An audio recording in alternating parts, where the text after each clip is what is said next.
Very hello students. In this way I am coming on Unacademy platform for CET classes, but actually I am taking NEET for everyone. Okay, because in NEET only all the state exams, medical exam has been included.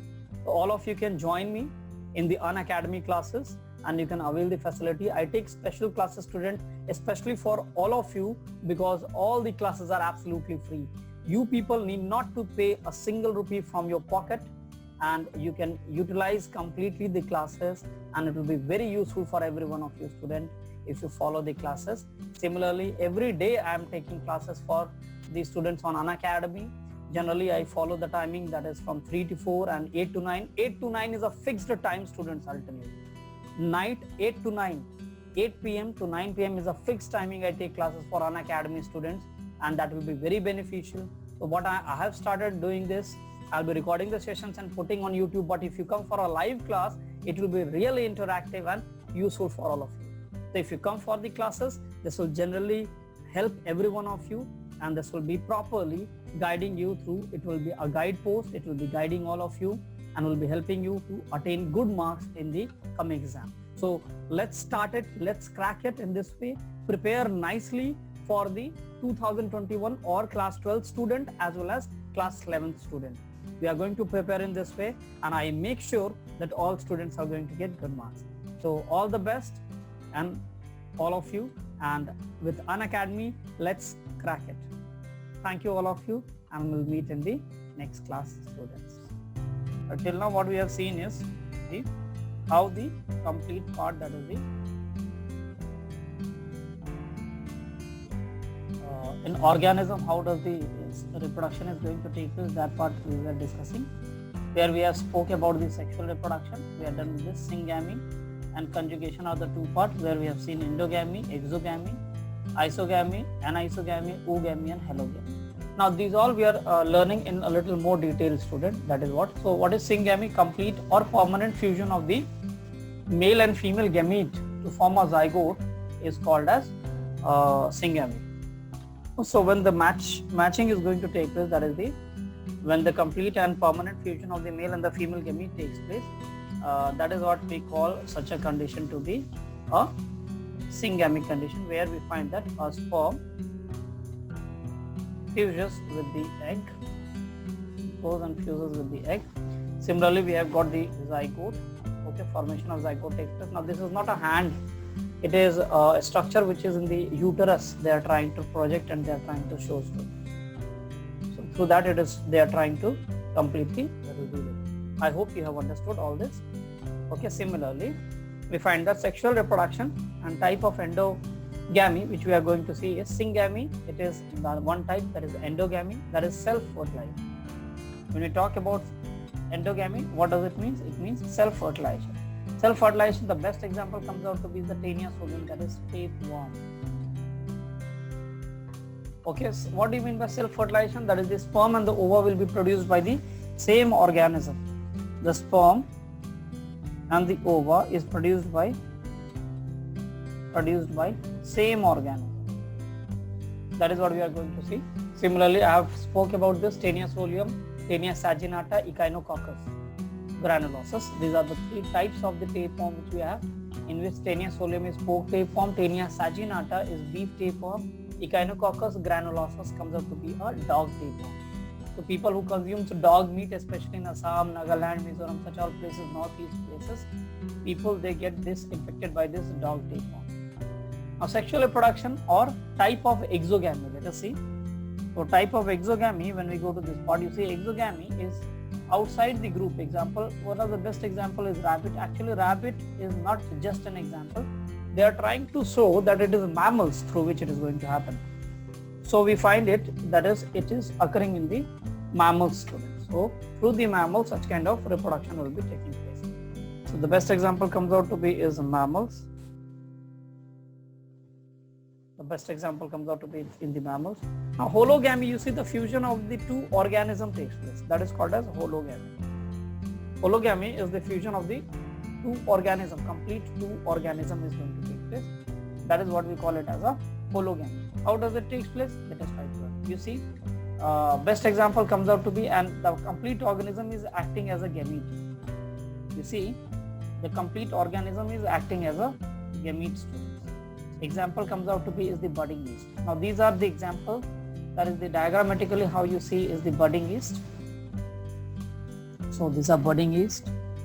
Till now we have seen that budding yeast shows a asexual reproduction, but you will be surprised see sexual reproduction can also occur in budding yeast.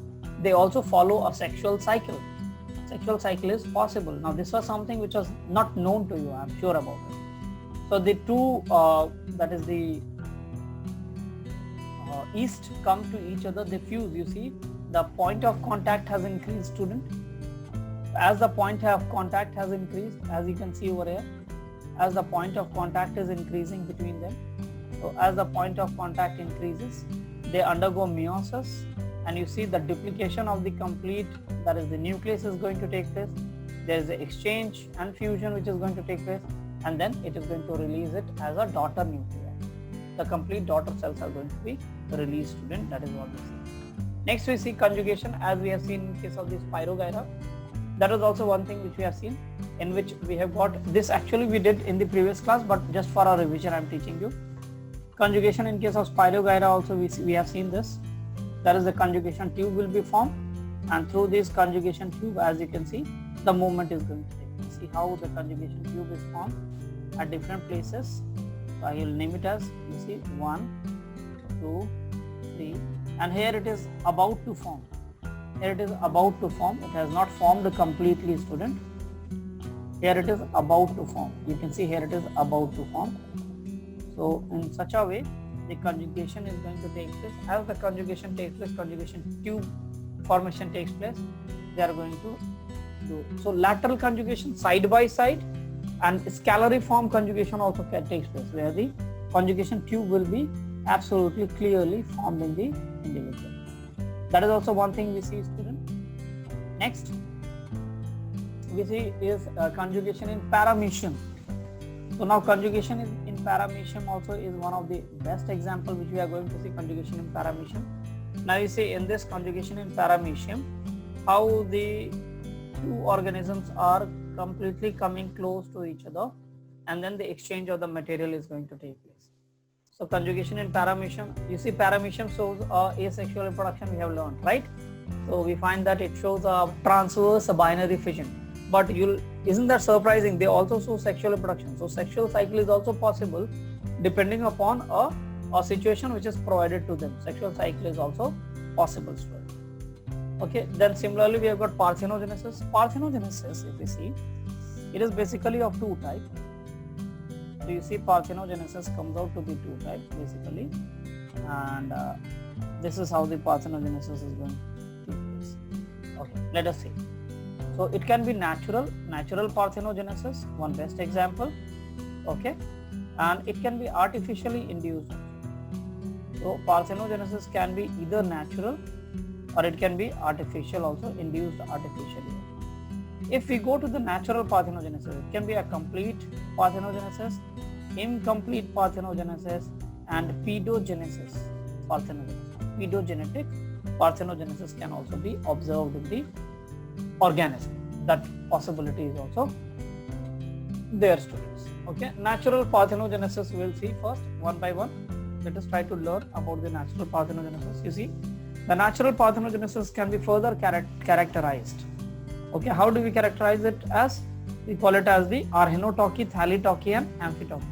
Now always remember, whenever there is a archenotochy, students, whenever they are going to show archenotochy, we generally find that in archenotochy always the males are going to be found. In archenotochy you will find that only the males are going to be found. Whenever there is a thalitochy, it leads to the formation of the female, and whenever there is an amphitochy, it leads to the formation of male or female. Anything can be formed, not bisexual, male or either male or female formation. Either male or female formation will take place. So we cannot actually judge which organism it is going to be forming. Type of natural parthenogenesis, let us see. Complete. Okay, we'll go with this part and we'll try to figure out what are they and how they form. Natural parthenogenesis, let's see. and in that complete parthenogenesis, that subcategory we are seeing. So the answer comes out to be is Lacerta saxicola. Okay, Lacerta saxicola armonica. That is Crustacean rock lizard, also we call it as. Also the another example comes out to be is the Typhlina brahmina. Typhlina brahmina. You see Typhlina brahmina, it looks like a worm. Okay, we also call it as a blind snake. We also call them as a blind snake. This is a rock lizard. We call this as a blind snake also. We also call it as a blind snake, student. That is also one very important terms which we are going to use. Okay. Similarly, we can go for again a natural method only of parthenogenesis called as pedogenetic parthenogenesis. That is found in the life cycle of liver fluke. It is found in the life cycle of liver fluke and occurs in the sporocyst and the radia. Sporocyst and the radia, there we are going to find, student. That is one place where we are going to look into and we are going to find out, student. Let's see one by one how does it take place. I'll just try to increase the zoom and try to show you how does it take place. Now you see in case of the liver fluke, if you see Fistula hepatica, that is called as liver fluke. Liver fluke does not infect humans generally. First thing first. What are the primary and it is also digenetic. What do you mean by digenetic? That means it has a primary host and a secondary host. So liver fluke is a digenetic. That is first thing. It is a digenetic organism and it does not affect humans as such. Okay, they do not affect human as such. Basically, they affect the snail and the sheep. But if we eat the goat liver or sheep liver, and that too improperly cooked, then they can affect the humans also. Then they can definitely affect humans also. That chances increases. Let's try to see. So it is digenetic, and the primary host comes out to be is sheep, and secondary host comes out to be is the snail. So we have Cercaria, Metacercaria, Miracidium larvae, Radiae larvae, Radiae. Many different stages are possible in case of this particular, that is the organism, that is liver fluke. And when it goes into the intestine, again it remains in the intestine of the individual and migrates slowly into the liver and causes liver rot. It causes a condition that is called as liver rot. Liver rot condition we call it. That is how it is going to affect individuals. Let's go next. See, natural parthenogenesis, that is arhenotochy, on the basis of gender, sex, how it is going to be deciding, how it is going to be now completely affected. Let's see one by one. So it comes out to be is number one comes out to be is gender on the basis of sex.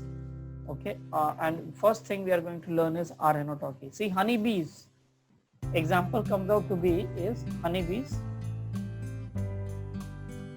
wasp, rotifers, ticks, mites, and certain spiders.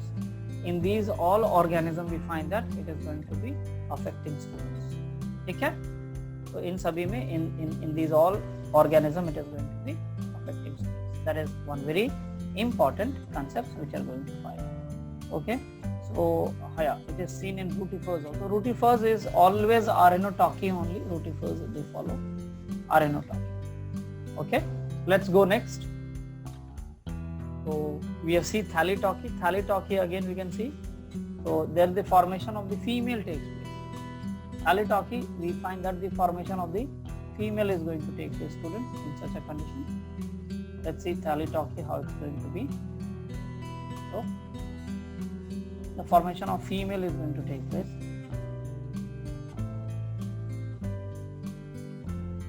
Example is Lacerta saxicola armonica, that is rock lizard, and Typhlina brahmina. Typhlina brahmina is also one of the examples. Okay. One more insect is there, that is looks like a butterfly. Yes, Solenobia is the name of this particular fly. Solenobia, we find that here also we find such a condition to be there.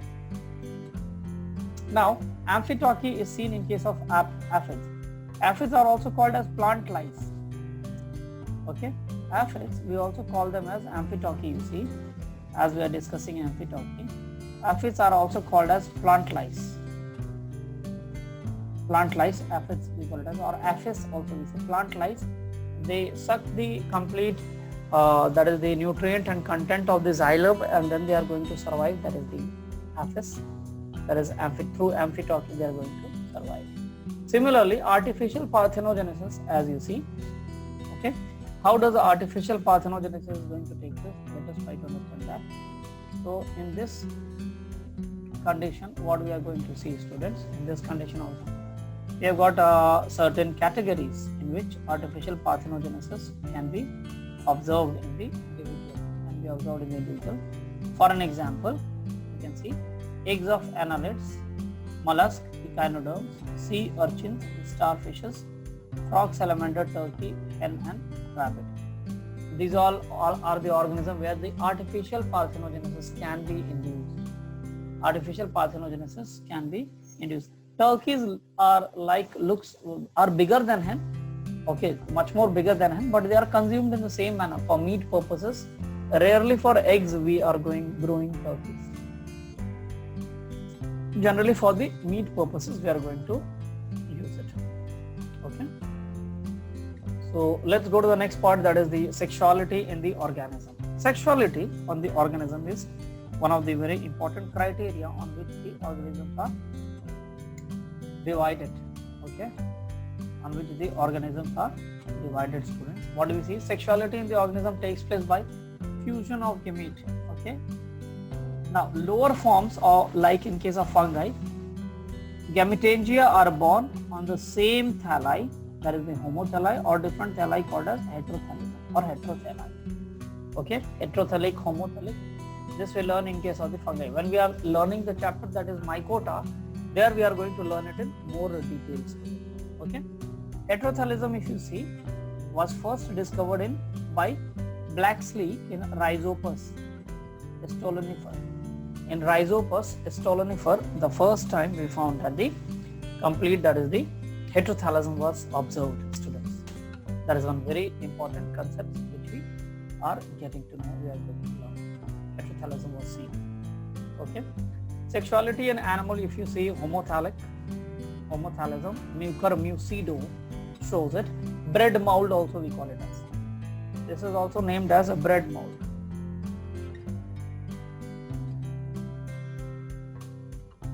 Bread mold also we call it as. In bread mold also we find, you see, mucor produces a black sporangia on the bread. It looks very velvety.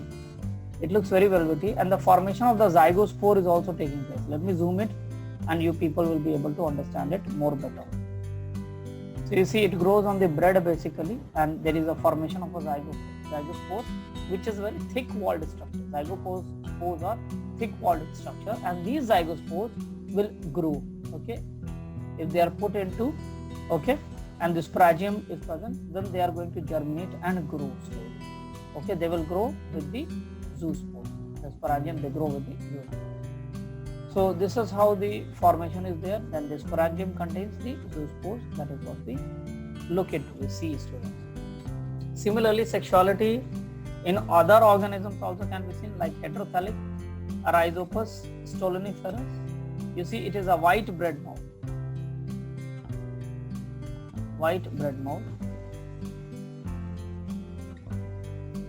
Or sometimes it doesn't grow on bread even. They are going to grow on the fruits, especially on the starch containing compounds. Okay, they are going to on the frost, strawberries, which are containing more sugars. The strawberries, they grow. Zygospores are also formed. Okay, and these are the complete microscopic view. View number 1 and view number 2.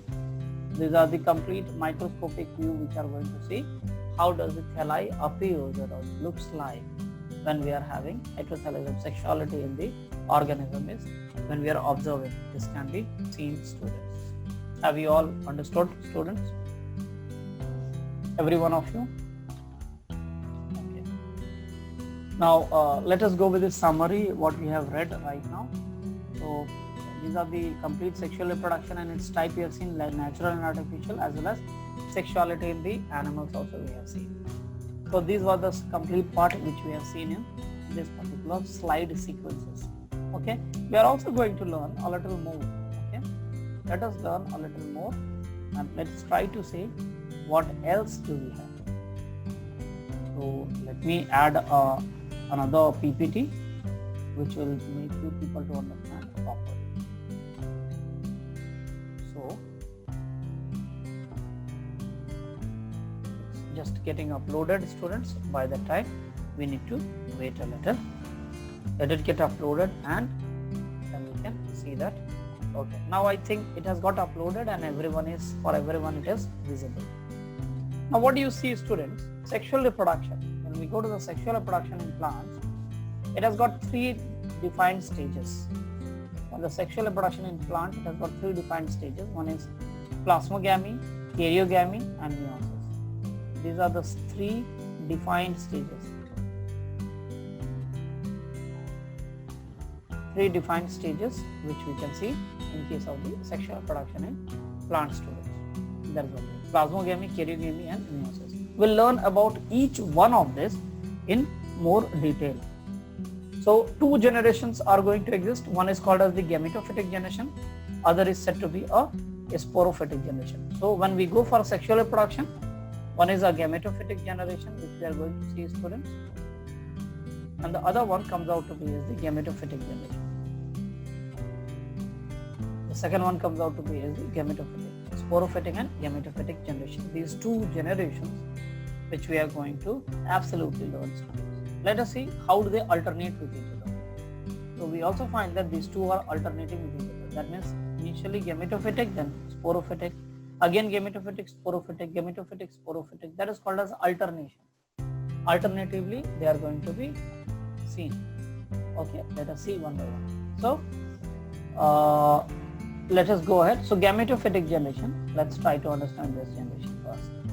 Okay. In gametophytic generation, formation of the gametes takes place. Okay.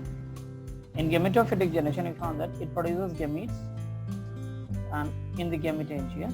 Example, it can be either unicellular, non-jacketed like thallophytes, or multicellular jacketed like embryophyta. Because we are learning about plants right now. Since we are learning about the plants right now, so we are talking about the embryophyta, thallophyta, unicellular, non-jacketed, multicellular, jacketed. So we are learning about this. Based on the morphology and behavior, they may be isogamous, anisogamous and oogamous. Okay, on the basis of morphology, again it has been subdivided as isogamous.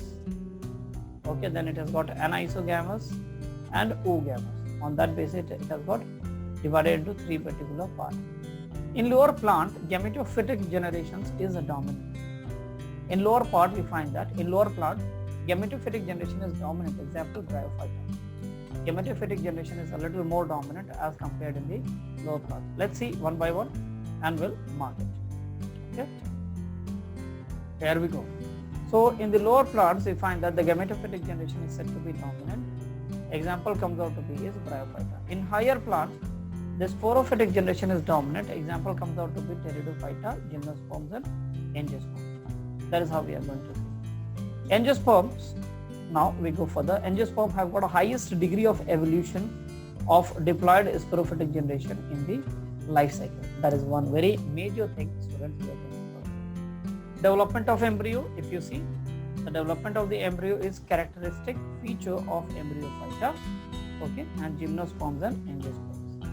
Gymnosperms and angiosperms, which we are going to look into, which we are going to see, students. Okay, I hope everyone has understood with this concept. Great. Now, we also find that the reproductive structures in higher plants are very specialized. Specialized reproductive structures are formed, like specialized leaves. If they are specialized leaves, then we call it as a sporophyll.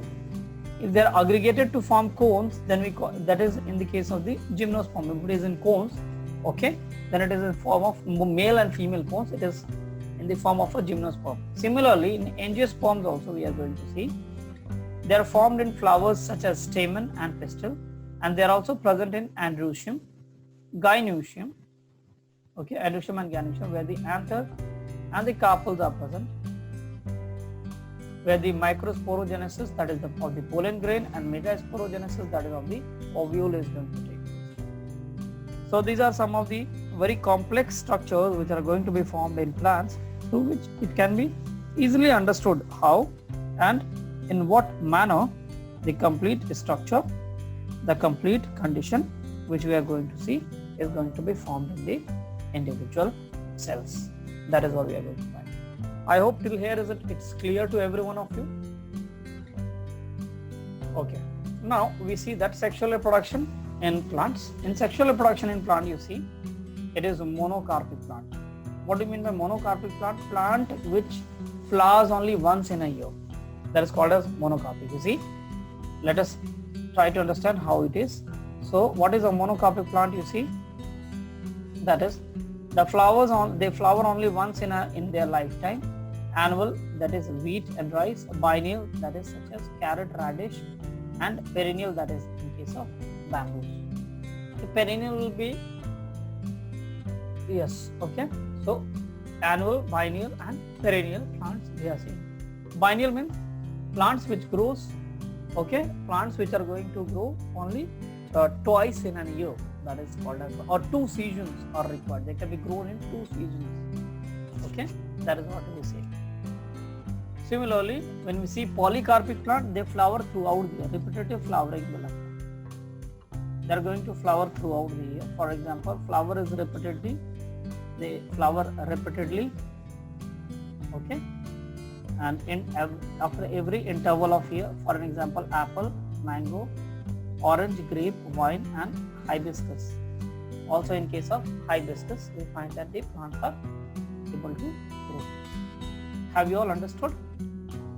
Has everyone understood the concept? Okay, let's go next. So you see how beautiful flowers these are. Let me zoom in and you will be able to see how beautiful flowers these are. So they all are basically seen to be polycarpic. Okay, polycarpic plant, under that category only they are going to show up, students. In case of the polycarpic plant, they are going to show. Next, we are going to see sexuality in plant. Now, Kara is a monoecious plant. Okay, Kara is a monoecious plant, as we have seen.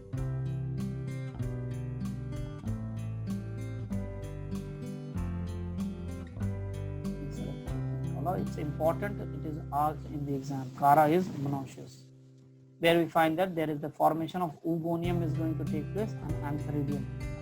So both male and female will be found in the same plant. Okay, same plant. So it is monoecious, and we find that Marchantia is a dioecious. That is also important. Marchantia is supposed to be dioecious. See, female thallus bearing archegonia is formed, and there is a formation of a male thallus bearing antheridospores. Male thallus is formed bearing the antheridospores, can be seen in the individual student. That can also be noticed or can be observed, students. I hope till here it's clear for everyone. Let's see sexuality in organism, other organisms. Let's see. So on the basis of stages, different stages, on the basis of different stages, again the organism has been classified. That is where the meiosis is going to occur in the plant, and is of 3 types. Number 1 comes out to be is zygotic meiosis. Example comes out to be is Chlamydomonas. Example comes out to be is the Chlamydomonas. That is one example. Second one comes out to be is Ulothrix. Second one comes out to be is the Ulothrix. Chlamydomonas and Ulothrix, we find that zygotic meiosis is possible. We find that the zygotic meiosis is possible, student. Similarly, if you see sporic meiosis, that is in most of the plant we find that sporic meiosis is going to take place. Okay, that is sporic meiosis is going to take place most of the plant, where the spores, that is the pollen, is going to be formed. Similarly, we have got the formation of the ova or the ovule. Okay, ovule is going to be formed, and then the fertilization, the male gamete and the female gamete. is going to fuse with each other. Spore, that is the pollen and all. And in case of the animal, it will be sperm and the egg fuses to form a zygote, and that is how the zygote formation takes place. Okay, am I clear? All of you? Okay, good. Similarly, the gametic meiosis, which is found in most of the animals. Gametic meiosis is found in the most of the animals. We find gametic meiosis like diploid entity is there. Diploid entity is there, and formation of zygote will also take place. Diploid entity, formation of zygote will also take place. Formation of gamete, okay, where through meiosis. So the gamete will be definitely said to be haploid. If the gamete formation is taking place, definitely it is said to be a haploid gamete. Is going to be a haploid gamete. And when zygote is formed, then there will be a perfect mitosis which is going to take place. And through the mitosis, we are going to find that through mitosis, the organism develops. Through meiosis, gamete formation takes place, and through mitosis, the organism development occurs, student. That is one of the concept which we are going to look into. Okay. Now, pre-fertilization events are there. Certain pre-fertilization events which we are going to look into picture, and we'll try to understand what are these pre-fertilization events and how does it take place. So, what is microsporogenesis? That's a question. Formation of, okay, that is formation of the male gamete which is going to take place. Formation of the male gamete which is going to take place, that is the pollen grain formation which is going to take place, is called as microsporogenesis. Similarly, we find that what is megasporogenesis? In case of megasporogenesis, we are going to see that in case of megasporogenesis, we are going to see that there is a formation of female gamete ovule is going to take place. There is a formation of female gamete ovule is going to take place in case of the megasporogenesis students. That is also one of the basic criteria which we are going to take. So micro and megasporogenesis, it comes from a term that is called as megasporophyll and microsporophyll. It comes from a term that is called as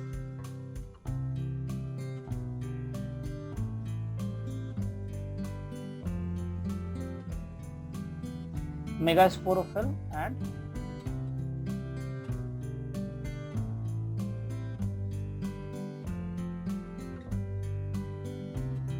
microsporophyll. The megasporophyll formation and the microsporophyll formation, from these terms, these have originated. Next we go to another part, that is the pre-fertilization events. So we have got certain pre-fertilization events which are possibly happening. Let's see what are the pre-fertilization events we have got. Microsporogenesis, that is formation of the male gamete, that is the pollen grain. Megasporogenesis, formation of the female gamete, that is the. Now through the diagram, they have tried to explain you. Let me zoom in the diagram and you will be able to understand the concept. You see how a primary, archisporial cells are formed, and from the archisporial cells, that is the primordial cells, ovule primordia, we again find that there is a formation of integument, and then again formation of the complete primary parietal cell and sporogenous cell, that is the development is going to take place, and how the complete development of the cell division is going to take place. How does the cell division is going to take place, and at the end we are going to find that it is going to form a 7-cell 8 nuclei structure. It is going to form a 7-celled, I'll write it over here,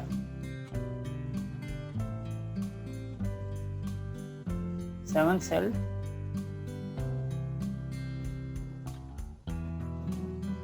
8 nuclei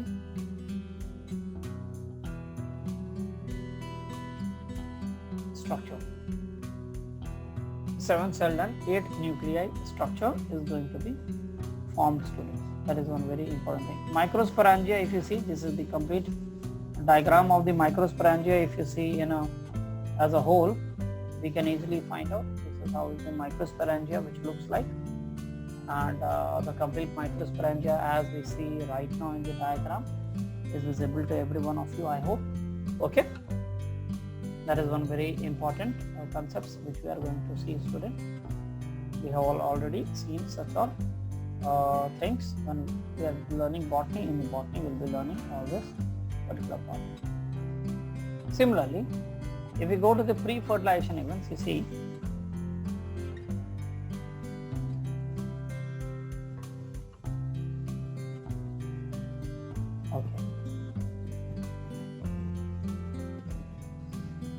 in the microsporogenesis, the formation of the male gamete and the pollen grain going to take place. In members of Cyperaceae family, let me tell you, we are now talking about the gymnosperms.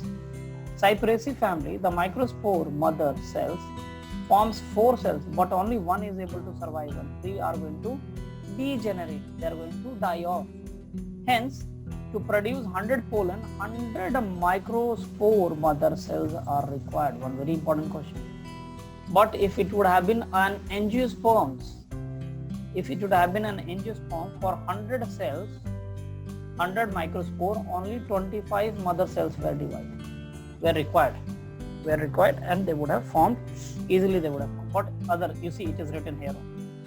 In angiosperm, 20 microspore cells can form 100 microspore. 25 microspore mother cell can form 100 microspore. One very important concept on which questions they do arise in the exams, student. One very important concept. Similarly, the spore tetrads formed after meiosis. You also find that the spore tetrads are formed after meiosis and are arranged.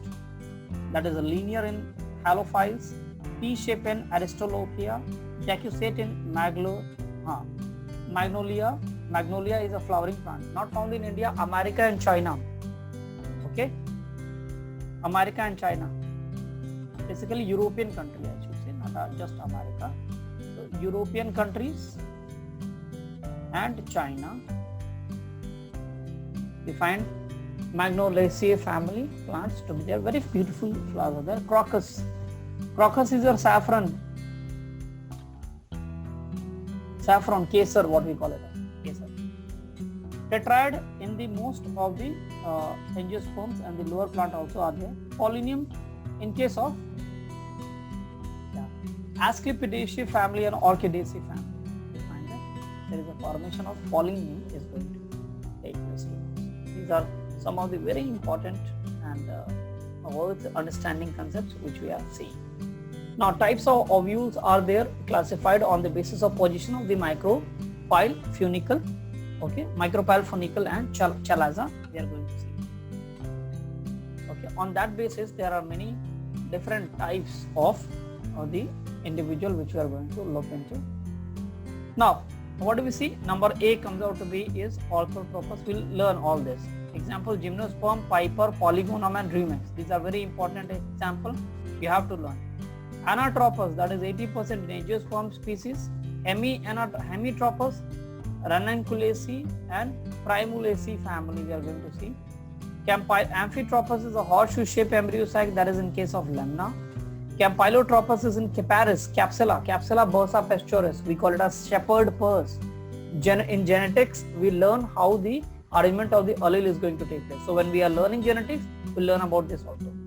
Then also we find it in Leguminosae family. Also we are going to see in the Leguminosae family also. Similarly, Sarcinotropous is there, where we'll see all these structure, don't worry. In Cactaceae family such as Opuntia, okay, Plumbago, these are some of the examples where we find that in such structures, in such organ in the plants, we find that Sarcinotropous complete structure can be seen.